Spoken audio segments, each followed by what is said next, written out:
प्यारे विद्यार्थियों, साथियों, आज हम बात करेंगे व्यवस्थापिकाओं की स्वेच्छाचारी और सर्वाधिकारवादी देशों में क्या भूमिकाएं हैं।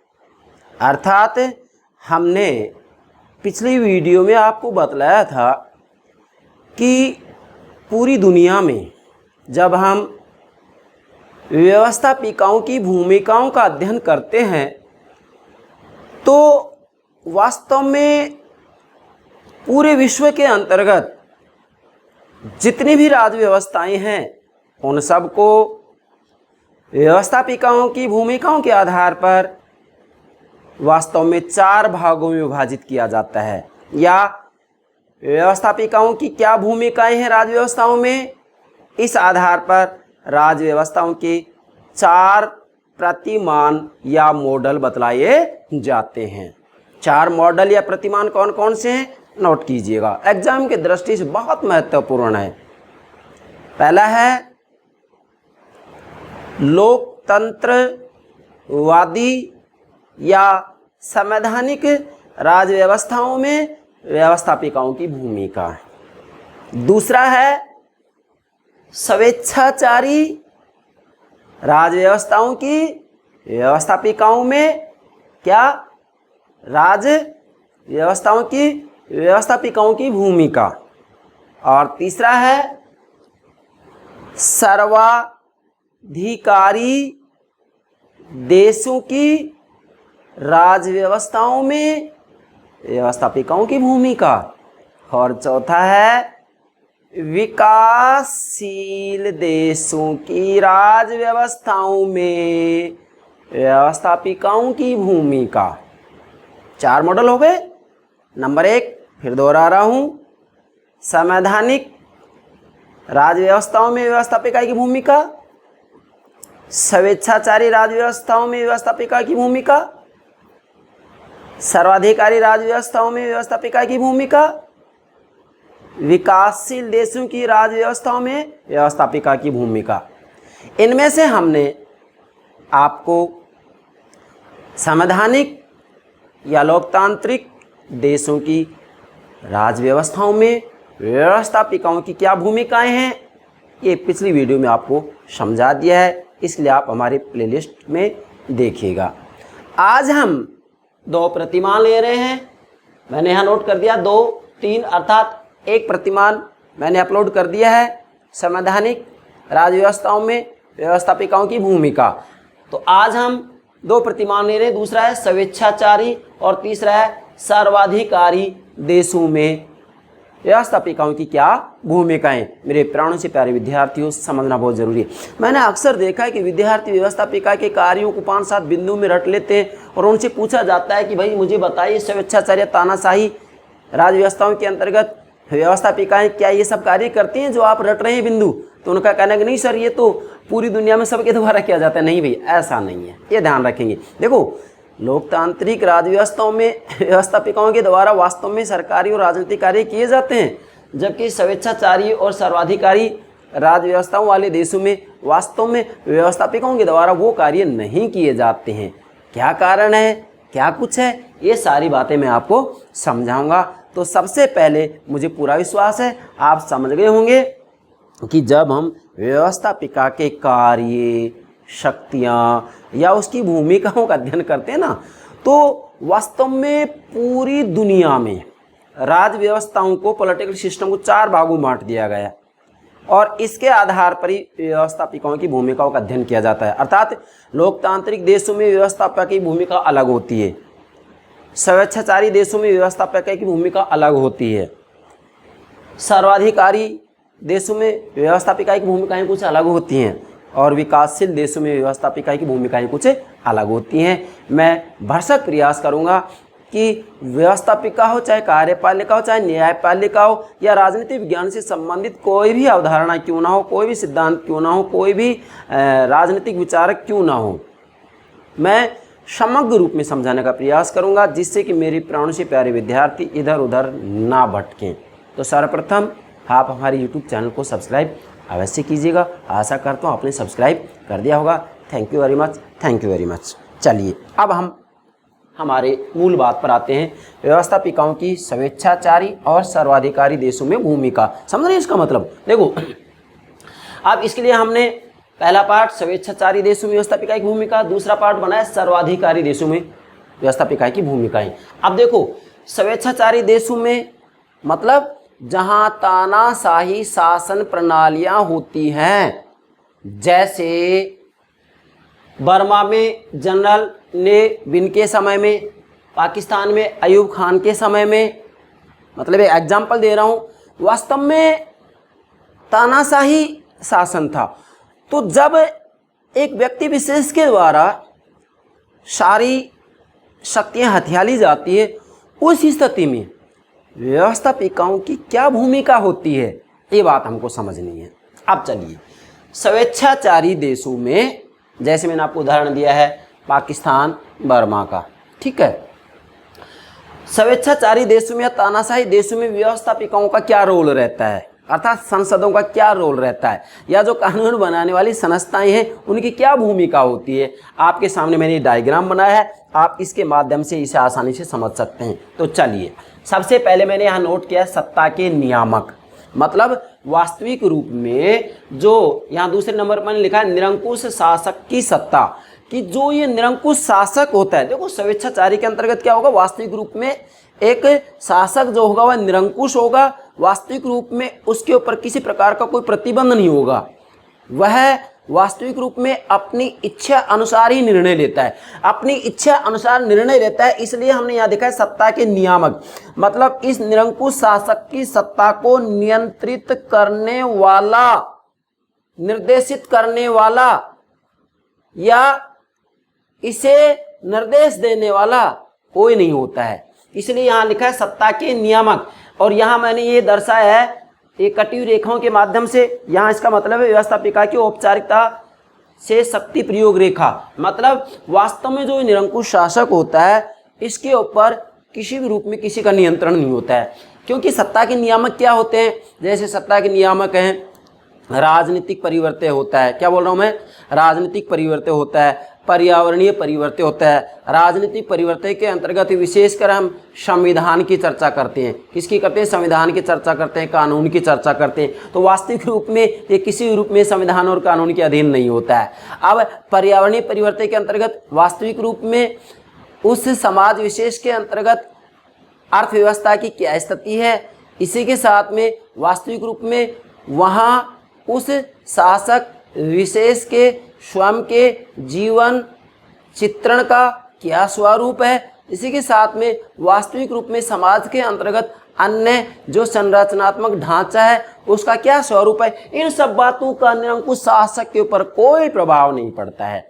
इसलिए वास्तव में जो निरंकुश शासक है वह किसी भी रूप में किसी के अधीन नहीं होता है, वह स्वयं ही सर्वेश सर्वा होता है। इसलिए मैंने आपको ये बड़े रूप में दिखाया है। तो निरंकुश शासक की सत्ता होगी। अब देखो हमें तो ये समझना है कि व्यवस्थापिका क्या भूमिका है। अब देखो यहाँ व्यवस्थापिका मैंने बिल्कुल छोटे रूप में दिखाया है ना, विधानमंडल मतलब व्यवस्थापिका। अब देखिएगा यहाँ मैंने ये कटी हुई रेखाओं के माध्यम से दर्शाया, इसका मतलब क्या होगा कि वास्तविक रूप में जो निरंकुश शासक है वह अप्रत्यक्ष रूप में विधानमंडल का सहारा लेते हुए ये कार्य करवाता है। लेकिन अप्रत्यक्ष रूप में क्यों, क्योंकि जो निरंकुश शासक होता है वह सीधे ही, यहाँ मैंने दिखा रखा है प्रत्यक्ष रूप में, यहाँ प्रत्यक्ष रूप में मतलब ये सीधी रेखा का मतलब क्या हो रहा है, प्रत्यक्ष व स्वतंत्र शक्ति का प्रयोग, अर्थात निरंकुश शासक वास्तविक रूप में जो ये कार्य है ये कार्य स्वयं प्रत्यक्ष रूप में करता है। विधानमंडल का प्रयोग तो केवल औपचारिकता के नाते या अप्रत्यक्ष रूप में ही किया जाता है, मतलब विधानमंडल की व्यवस्थापिका की अनदेखी करते हुए निरंकुश शासक ये सारे कार्य स्वयं करता है। अब ये कार्य कौन कौन से, जैसे सत्ता का वैधीकरण, अर्थात निरंकुश शासक वास्तविक रूप में केवल दिखावे के रूप में ही व्यवस्थापिका का गठन करता है, विधानमंडल का गठन करता है। जैसे बर्मा में जनरल नेविन ने जैसे सत्ता संभाली, पाकिस्तान में अयूब खान ने जैसे सत्ता संभाली, तो इन्होंने दिखावे के रूप में, औपचारिकता के रूप में सबसे पहले विधानमंडल का गठन किया। लेकिन वास्तविक रूप में विधानमंडल की अनदेखी करते हुए इन्होंने प्रत्यक्ष रूप में सीधे ही स्वयं ही ये कार्य किए गए हैं, अर्थात स्वयं के द्वारा ये कार्य किए गए हैं। किसके द्वारा? निरंकुश शासक के द्वारा। और विधानमंडल की अनदेखी कर दी गई, केवल अप्रत्यक्ष रूप में विधानमंडल का प्रयोग किया गया, मतलब जनता को दिखाने के लिए, दिखावे के रूप में ही वास्तविक रूप में निरंकुश शासक के द्वारा व्यवस्थापिकाओं का गठन किया गया और अप्रत्यक्ष रूप में व्यवस्थापिकाओं का प्रयोग करते हुए कार्य किए गए हैं। बाकी तो प्रत्यक्ष रूप में स्वयं निरंकुश शासक के द्वारा, देखो मैंने दिखाया, प्रत्यक्ष रूप में निरंकुश शासक के द्वारा ये कार्य किए जाते हैं और विधानमंडल की अनदेखी कर दी जाती है। देखो प्रत्यक्ष, यहाँ विधानमंडल की इनको कोई आवश्यकता नहीं है, ये तो केवल दिखावे के रूप में गठन किया जाता है, जिससे कि जनता वास्तविक रूप में इस निरंकुश शासक को अपनी सहमति दे दे कि हमारा शासक है जो वास्तविक रूप में वैध सत्ता का प्रयोग कर रहा है। वैध सत्ता मीन्स वास्तविक रूप में जनता ने जो राज व्यवस्था है उसे अपनी सहमति दी है, किसके माध्यम से? विधानमंडल के माध्यम से। तो निरंकुश शासक केवल दिखावे के रूप में विधानमंडल का गठन करते हैं, इसलिए करते हैं जिससे कि जनता को ये लगे कि हमारी जो सत्ता है वह वैध सत्ता है।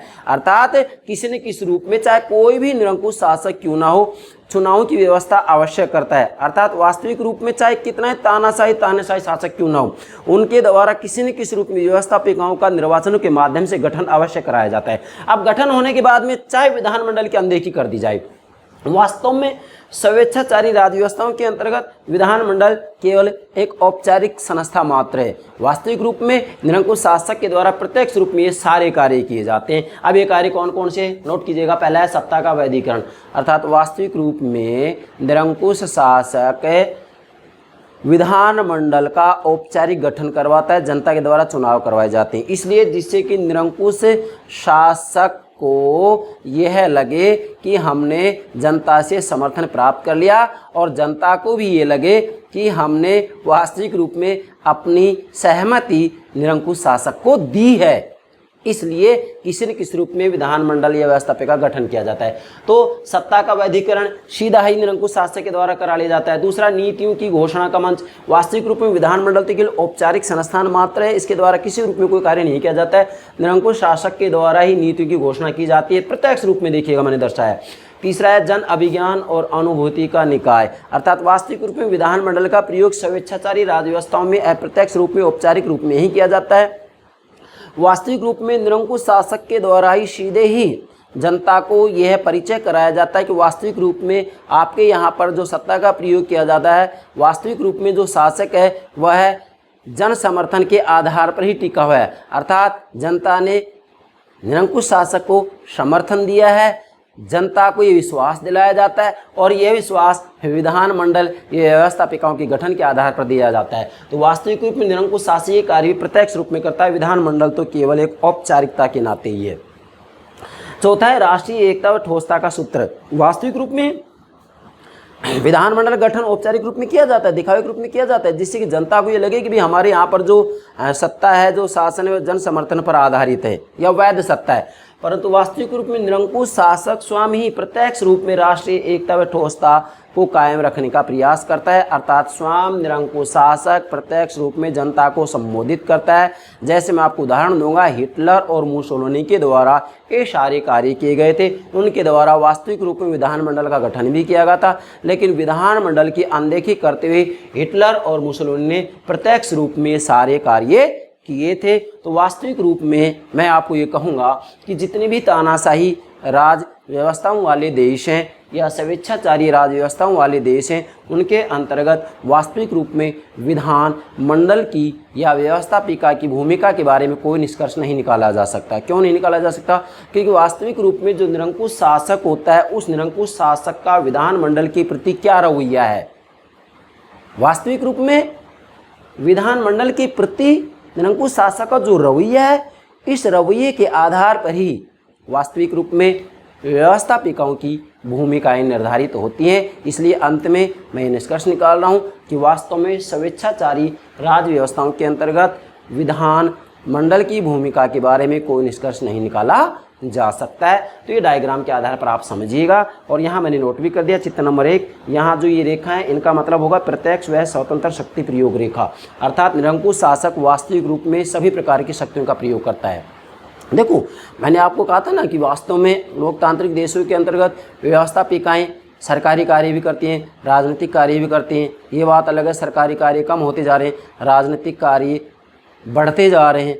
परंतु वास्तविक रूप में यहाँ देखा जाए तो निरंकुश शासक ही सारे कार्य करता है। विधानमंडल केवल एक दिखावे की संस्था मात्र है, बस ये ध्यान रखना है। दूसरा मैंने दर्शाया व्यवस्थापिका की औपचारिकता से शक्ति प्रयोग रेखा। यहाँ जो ये है इसका मतलब है औपचारिकता से शक्ति प्रयोग रेखा। तो वास्तविक रूप में यहाँ जो निरंकुश शासक है औपचारिक रूप में विधानमंडल का प्रयोग करता है, बाकी प्रत्यक्ष रूप में सभी प्रकार की शक्तियों का प्रयोग स्वयं निरंकुश शासक के द्वारा किया जाता है। इसलिए विधानमंडल की यहाँ हम ये कहेंगे कि विशेष कोई भूमिका नहीं होती है। अब मैंने यहाँ आपके लिए दो बातें तैयार की हैं, नोट कीजिएगा। इन व्यवस्थापिकाओं की भूमिका के बारे में निश्चित निष्कर्ष निकालना संभव नहीं है। इन मतलब स्वेच्छाचारी राज व्यवस्थाओं की व्यवस्थापिकाओं की भूमिका के बारे में निश्चित निष्कर्ष निकालना संभव नहीं है। कोई निश्चित निष्कर्ष नहीं निकाला जा सकता। क्यों? क्योंकि वास्तविक रूप में सर्वे सर्वा निरंकुश शासक ही होता है, तो विधानमंडल का तो कोई रोल ही नहीं होता है भाई। केवल दिखावे के रूप में विधानमंडल का गठन किया जाता है, इसलिए किया जाता है जिससे कि वास्तविक रूप में जनता को ये लगे कि हमारा शासक वास्तविक रूप में जन समर्थन पर आधारित होते हुए सत्ता का प्रयोग कर रहा है, इसलिए इसका गठन किया जाता है। बाकी वास्तविक रूप में विधानमंडल की कोई भूमिका नहीं होती है। अच्छा, दूसरा निष्कर्ष निकाला है कि इन देशों मतलब स्वेच्छाचारी देशों में, इन देशों में व्यवस्थापिकाओं की भूमिका, नोट कीजिएगा, इन देशों में व्यवस्थापिकाओं की भूमिका तानाशाह के व्यवस्थापिका के प्रति रवैये पर ही निर्भर करती है। मतलब जो तानाशाही शासक है इसका विधानमंडल के प्रति क्या रवैया है, इस रवैये के ऊपर ही वास्तविक रूप में विधानमंडल या व्यवस्थापिका की भूमिका निर्धारित करती है। इसलिए स्वेच्छाचारी देशों में वास्तविक रूप में व्यवस्थापिकाओं की भूमिका के बारे में कोई निश्चित निष्कर्ष नहीं निकाला जा सकता, क्योंकि सर्वे सर्वा निरंकुश शासक होता है। अब इधर आइए, अब देखिएगा दूसरा पार्ट हमने क्या लिया इसमें, सर्वाधिकारी देशों में भूमिका, अर्थात वास्तविक रूप में जो सर्वाधिकारी देश हैं, जैसे पूर्व सोवियत संघ और वर्तमान का चीन। ठीक है, यहाँ हम ये कहेंगे वास्तविक रूप में एक दल ही सर्वे सर्वा है, जिसका नाम है साम्यवादी दल, अर्थात वन पार्टी सिस्टम है, और वास्तव में साम्यवादी दल ही सर्वे सर्वा है। हालांकि 1991 में सोवियत संघ का विघटन हो चुका है, ये बात भी आपको ध्यान में रखनी है। तो विशेषकर 1991 से पहले का जो सोवियत रूस है उसका आप उदाहरण दे सकते हैं, वर्तमान में चीन का एग्जाम्पल आप दे सकते हैं। ये दोनों ही देश वास्तविक रूप में सर्वाधिकारी देशों के अंतर्गत आते हैं। तो इन देशों में व्यवस्थापिकाओं की क्या भूमिका है, इसको समझना है हमें। अब ये भी मैंने आपके लिए, मेरे प्राण से प्यारे विद्यार्थियों के लिए एक डायग्राम तैयार किया, चित्र तैयार किया है, किसके आधार पर आसानी से समझें। अब देखें, हमने यहाँ नोट किया साम्यवादी दल, समझ गए इसका मतलब। मैंने पहले कह दिया था कि वहाँ वन पार्टी सिस्टम होता है, एक दलीय व्यवस्था होती है और दलीय सर्वे सर्वा होता है। लेकिन देखें यहाँ नोट किया हमने साम्यवादी दल, फिर दूसरे स्थान पर नोट किया साम्यवादी दल का नेता, मतलब इस दल का नेता। तीसरे में नोट किया सुप्रीम सोवियत का प्रेसिडियम। सुप्रीम सोवियत किसका नाम है, जो पूर्व सोवियत संघ है या भूतपूर्व सोवियत संघ है, वहाँ की जो व्यवस्थापिका है उस व्यवस्थापिका का नाम है सुप्रीम सोवियत, और सुप्रीम सोवियत का जो मुखिया होता है वो प्रेसिडियम होता है। ये ध्यान रखना है आपको। तो देखिएगा साम्यवादी दल का नेता, सुप्रीम सोवियत का प्रेसिडियम, फिर लिखा है मैंने सुप्रीम सोवियत, मतलब वहाँ की व्यवस्थापिका का नाम है, मतलब पूर्व सोवियत संघ की व्यवस्थापिका का नाम है। और इसके बाद में यहाँ हमने वास्तविक रूप में व्यवस्थापिका के द्वारा क्या क्या कार्य किए जाते हैं। तो ये कार्य कौन करता है, कि व्यवस्थापिका ही करवाती है या कोई और ही करता है इन कार्यों को। यहाँ मैंने आपके लिए 6 बिंदु तैयार किए। अब समझिए इसको। देखो यहाँ मैंने लिखा चित्र नंबर 2, सोवियत रूस में सुप्रीम सोवियत की राजनीतिक व्यवस्था में भूमिका, मतलब सोवियत रूस अर्थात भूतपूर्व सोवियत संघ का एग्जाम्पल ले रहे हैं हम यहाँ। आप इसके आधार पर चीन की राज व्यवस्था में व्यवस्थापिका क्या भूमिका है इसको भी समझ सकते हैं। क्यों? क्योंकि पूर्व सोवियत संघ और वर्तमान चीन के अंतर्गत वास्तविक रूप में हम ये कहेंगे कि ये सर्वाधिकारी व्यवस्था ही है, अर्थात एक दल ही सर्वे सर्वा है। अब देखें चित्र नंबर 2 हो गए। तो इसमें क्या समझेंगे हम, सोवियत रूस में सुप्रीम सोवियत की राजनीतिक व्यवस्था में भूमिका। सुप्रीम सोवियत मतलब पूर्व सोवियत संघ की व्यवस्थापिका का नाम है, ध्यान रखेंगे। Supreme Soviet. अब इसकी क्या भूमिका है वहाँ देखें आप। अब यहाँ आप आइए, यहाँ नोट किया है मैंने सुप्रीम सोवियत मतलब वहाँ की व्यवस्थापिका। तो लग रहा है कहीं इसकी कोई भूमिका है, कोई कार्य नहीं। कैसे समझें। सबसे पहले तो जो साम्यवादी दल है वह वास्तविक रूप में, यदि साम्यवादी दल के अंतर्गत एक ही नेता है तो ऐसी स्थिति में वह प्रत्यक्ष रूप में इन कार्यों को करवाएगा। ये कार्य क्या है लास्ट में चर्चा करें। इन कार्यों को करवाए गए 6 कार्य हैं और यहाँ वास्तविक रूप में एक नेता नहीं, तो ऐसी स्थिति में अप्रत्यक्ष रूप में ये कार्य करवाए जाएंगे। क्या? अप्रत्यक्ष रूप में कार्य करवाए जाएंगे। अब ये क्या होगा, जो साम्यवादी दल है वास्तविक रूप में, जो साम्यवादी दल का नेता होता है ना, साम्यवादी दल वास्तविक रूप में साम्यवादी दल के नेता को अप्रत्यक्ष रूप में प्रभावित कर सकता है। वास्तव में साम्यवादी दल का नेता यदि मजबूत है, सुदृढ़ है, तो ऐसी स्थिति में सर्वे सर्वा साम्यवादी दल का नेता होता है। कौन होता है? साम्यवादी दल का नेता होता है। और ये मैंने बात यहाँ दर्शाई है, ध्यान दीजिएगा। साम्यवादी दल का नेता ये प्रत्यक्ष नियंत्रण रख रहा है, अर्थात प्रत्यक्ष रूप में कार्य करवा रहा है, जिसको कि ख रेखा के माध्यम से दर्शाया गया है। इधर आइएगा, ये ग रेखा के माध्यम से दर्शाया है कि प्रत्यक्ष रूप में साम्यवादी दल का नेता ये कार्य करवाता है। अर्थात वास्तविक रूप में ये जो सुप्रीम सोवियत है इसकी अनदेखी करते हुए वास्तविक रूप में साम्यवादी दल का नेता ये सारे कार्य करवा लेता है। अर्थात जो कार्य व्यवस्थापकों के द्वारा करवाए जाते हैं वास्तव में साम्यवादी दल के नेता के द्वारा ये सारे कार्य करवा ले जाते हैं और सुप्रीम सोवियत मतलब वहाँ की व्यवस्थापिका की अनदेखी कर दी जाती है। अच्छा, इसके बाद में अप्रत्यक्ष रूप में जो सुप्रीम सोवियत का प्रेसिडियम है वास्तव में साम्यवादी दल का नेता अप्रत्यक्ष रूप में इसके माध्यम से, और सुप्रीम सोवियत मतलब सोवियत रूस की जो व्यवस्थापिका है अप्रत्यक्ष रूप में उसके माध्यम से वास्तविक रूप में ये कार्य करवा सकता है। लेकिन अप्रत्यक्ष रूप में अर्थात वास्तविक रूप में इन दोनों के माध्यम से अप्रत्यक्ष रूप में कार्य करवा सकता है नेता, लेकिन वास्तव में साम्यवादी दल का नेता प्रत्यक्ष रूप में स्वयं ही ये कार्य करवाता है। अब ये कार्य क्या क्या है? नंबर 1 नियम निर्माण, मतलब कानूनों का निर्माण वास्तविक रूप में तो होना तो चाहिए सुप्रीम सोवियत के द्वारा अर्थात व्यवस्थापिका के द्वारा, लेकिन नहीं, वास्तव में साम्यवादी दल के नेता के द्वारा पहले तय कर लिया जाता है कि किस प्रकार के कानून बनवाने हैं। वास्तव में देखा जाए तो वहाँ जहाँ एक दलीय व्यवस्था है जैसे पूर्व सोवियत संघ और इसी के साथ में चीन, सर्वे सर्वा भाई साम्यवादी दल ही होता है और वास्तविक रूप में साम्यवादी दल का जो नेता होता है ना, मुख्य सर्वे सर्वा वो है। अर्थात वास्तव में व्यवस्थापिकाएं, कार्यपालिका और न्यायपालिकाएं सरकार के तीनों अंग वास्तविक रूप में साम्यवादी दल के नेता के अधीन होते हैं, और मैं क्या कहूँ इससे ज़्यादा उसके अधीन होते हैं। तो इसलिए वास्तविक रूप में साम्यवादी दल का जो नेता होता है ना, वही प्रत्यक्ष रूप में सारे कार्य करवाता है। तो नियम निर्माण का कार्य प्रत्यक्ष रूप में नेता के द्वारा करवाया जाएगा, प्रतिनिधित्व का कार्य साम्यवादी दल के नेता के द्वारा कराया जाएगा, तीसरा वित्तीय कार्य प्रत्यक्ष रूप में साम्यवादी दल के नेता के द्वारा कराया जाएगा, चौथा कार्यपालिका संबंधी कार्य मतलब विभिन्न प्रकार के जो पदाधिकारी होते हैं उनके निर्वाचन से संबंधित कार्य साम्यवादी दल के नेता के द्वारा करवाया जाएगा, और पांचवा निर्वाचन संबंधी कार्य भी इसी के द्वारा कराया जाएगा, और छठा संविधान में संशोधन संबंधी कार्य भी साम्यवादी दल के नेता के द्वारा करवाया जाएगा। अर्थात मैंने आपके लिए 6 बिंदु तैयार किए हैं। वास्तविक रूप में तो व्यवस्थापिकाओं के द्वारा ये कार्य कराए जाते हैं, लेकिन सर्वाधिकारी देशों के अंतर्गत वास्तविक रूप में व्यवस्थापिकाओं की अर्थात सुप्रीम सोवियत की अनदेखी करते हुए साम्यवादी दल का नेता ही सर्वेसर्वा होता है। वास्तविक रूप में इसी के द्वारा ये सारे कार्य करवाए जाते हैं। अर्थात वैसे देखने में तो ऐसा लगता है कि सर्वाधिकारी देशों में वास्तव में चुनाव होते हैं और चुनावों का जो प्रतिशत होता है 99% होता है। देखा के रूप में संविधान के अंतर्गत वो सारी व्यवस्थाएं की जाती हैं जो लोकतांत्रिक राज्य व्यवस्थाओं वाले देशों में की जाती हैं। अर्थात लोकतांत्रिक राज्य व्यवस्था वाले देशों के संविधानों में जो व्यवस्थाएं की जाती हैं वो सारी व्यवस्थाएं सर्वाधिकारी देशों में भी की जाती हैं। वहाँ चुनाव भी होते हैं, नियतकालिक चुनाव भी होते हैं, लेकिन वास्तविक रूप में वहाँ सर्वे सर्वा साम्यवादी दल और साम्यवादी दल का नेता होता है।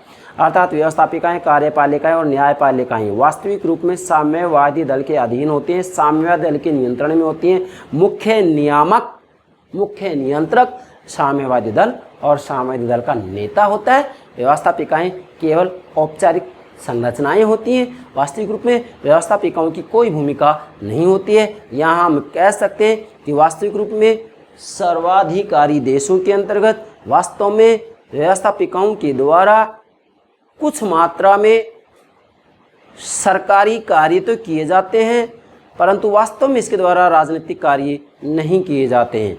किसके द्वारा? सुप्रीम सोवियत के द्वारा। परंतु अंत में निष्कर्ष यही निकलता है कि वास्तव में सर्वाधिकारी देशों के अंतर्गत भी व्यवस्थापिकाओं के द्वारा वास्तव में ना तो सरकारी कार्य किए जाते हैं ना राजनीतिक कार्य किए जाते हैं। जैसा कि लोकतांत्रिक प्रणाली वाले देशों के अंतर्गत वास्तव में व्यवस्थापिकाओं के द्वारा सरकारी कार्य और राजनीतिक कार्य किए जाते हैं।